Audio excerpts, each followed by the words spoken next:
Snow White and the Seven Dwarfs.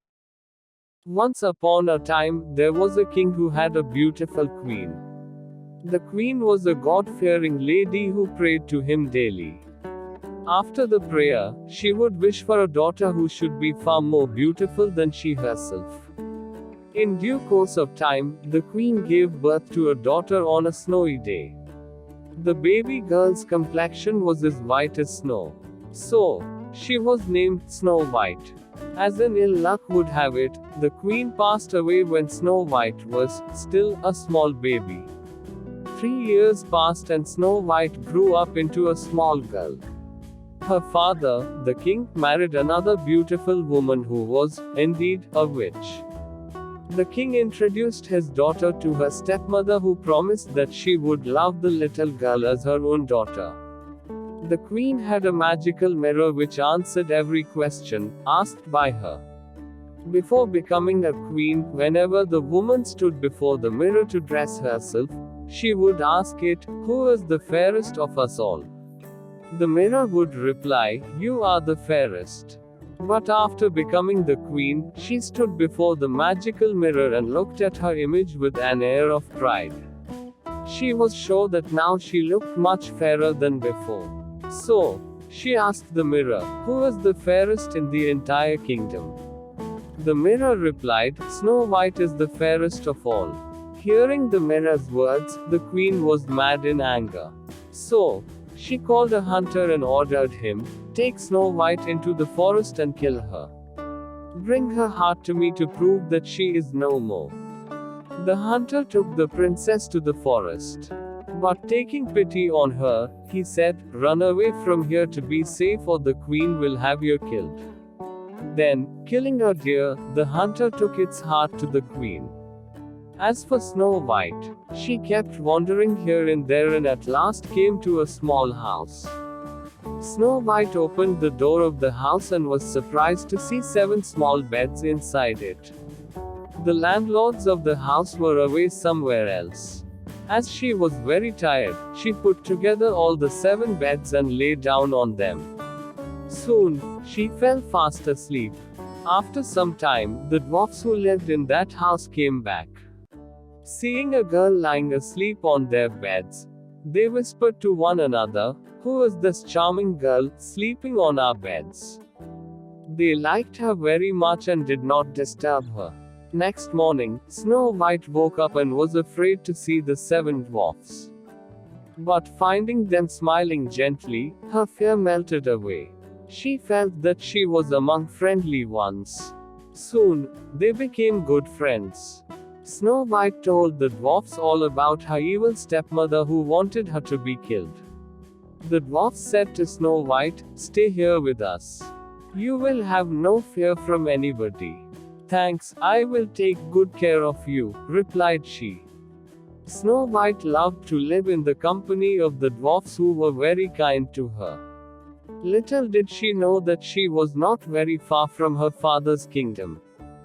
As for the queen, she stood before the magical mirror next morning to dress herself. She asked it, "Who is the fairest in the entire kingdom now?"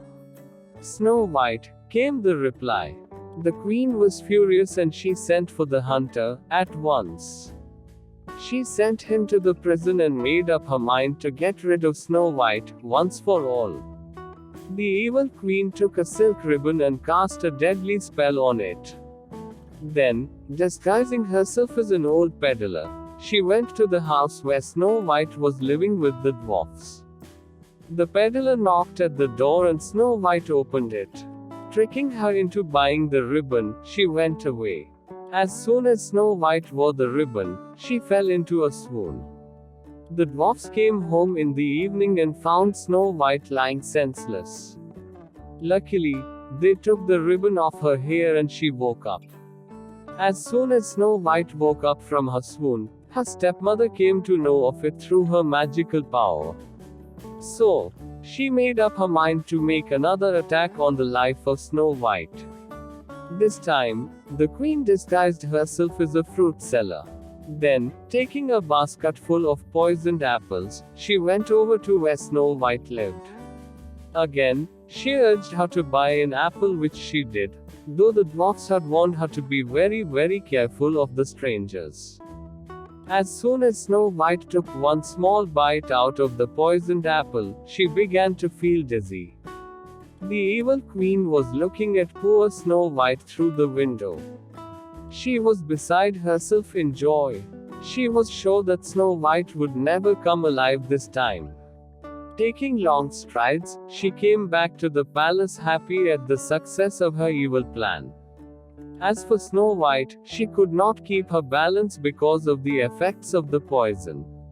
She staggered and fell down on the ground. When the dwarfs came back home in the evening after the day's work, they saw Snow White lying senseless on the ground. They looked at her closely, but could not find the reason of her being unwell. Little did they know that she had been poisoned. They were sorry for the girl, but they also chided her for not being careful in spite of their strict warning against the strangers. The dwarfs were sure that Snow White would never come alive again. The dwarfs were extremely sad that Snow White was going to die. With heavy hearts, they placed her in a beautiful glass box filled with snow white roses. Then, they carried the box to a peaceful place in the thick of the forest. The dwarfs placed the box near a tree and got ready to return home. They were shedding tears at the sad end of poor Snow White. Just as the dwarfs were saying goodbye to Snow White, a prince riding a fine white horse happened to come there. The prince felt curious and came to the dwarfs to see what was happening there. When the prince saw Snow White lying inside the box full of snow white flowers, he was surprised to see her beauty. He alighted from his horse and went near the box. Bending down, the prince took his face near that of Snow White to see whether she was breathing or not. He was pleased to see that she was alive. So, he kissed her gently, wishing that he would marry her if God spared her life.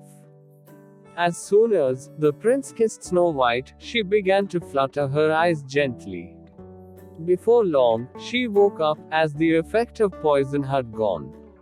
When the dwarfs saw Snow White coming to her senses, they were extremely happy. They danced in joy and sang for the long life of Snow White. She told them all what had happened. The prince thanked God that his prayer had been granted and Snow White was all right. So, he asked for her hand in marriage. Snow White gladly accepted the proposal. As for the dwarfs, they followed the prince and Snow White to the edge of the forest. They asked her not to forget them. They asked the prince to visit their place off and on along with Snow White. The couple agreed to what the dwarfs had said. The dwarfs thanked the couple for accepting their loving invitation and went back to their house in the forest. As for the couple, they rode to the capital of the kingdom ruled by the prince's father.